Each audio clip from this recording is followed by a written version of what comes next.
Bonjour les amis et bienvenue à notre récapitulatif de l'actualité de nos champions africains de football. Eh bien nous commençons par la Ligue 1, belle victoire de l'Olympique de Marseille de Aminarit contre Toulouse 3-1. Le magazine L'équipe nous explique comment l'OM prend la tête du classement. Porté par son nouveau super-héros Mason Greenwood, auteur d'un doublé, avec un bel apport de l'international marocain Aminarit, l'Olympique de Marseille n'a jamais tremblé pour se défaire 3-1 du Toulouse Football Club lors de la troisième journée de Ligue 1, réduit à 10 à la fin de la première demi-heure de jeu. Les Violets toulousains n'ont jamais existé dans une rencontre à sens unique. Foot Mercato nous parle de l'homme de ce match, l'anglais Mason Greenwood, avec une note de 8,5.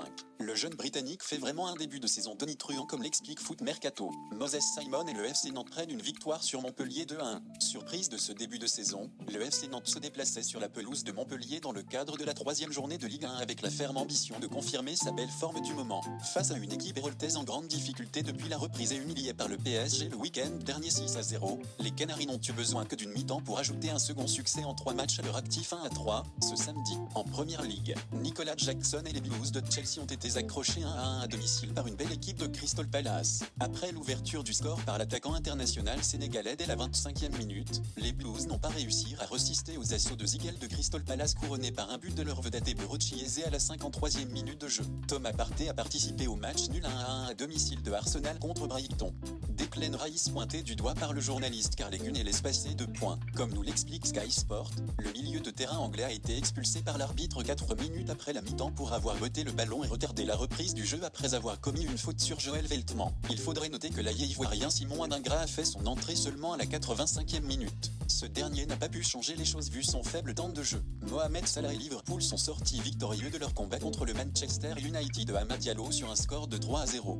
Liverpool vient corriger Manchester United en s'imposant 0-3 à Old Trafford dans ce dernier match de la troisième journée de Premier League. Un doublé pour Diaz, un but pour Salah et les hommes de Slot enchaînent. Les jeunes joueurs de United n'ont pas pu mettre un but à leur adversaire du jour. On arrive en Bundesliga allemande. Défaite 3-2 de Tapsoba et de Leverkusen contre Leipzig. Spiegel Sport nous explique comment Leverkusen, champion d'Allemagne en titre invaincu dans son pays depuis mai 2023, s'est incliné 3-2 à domicile contre Leipzig, avec un doublé de Loïs Openda, ce qui met fin à une série de 35 matchs consécutifs sans défaite en championnat pour le Leverkusen. Notre tour des stades européens se termine en Serie A italienne. Romelu Lukaku, Zambon-Guissa et compagnie du SC Napoli ont fait le job avec une victoire 2-1 sur Parme.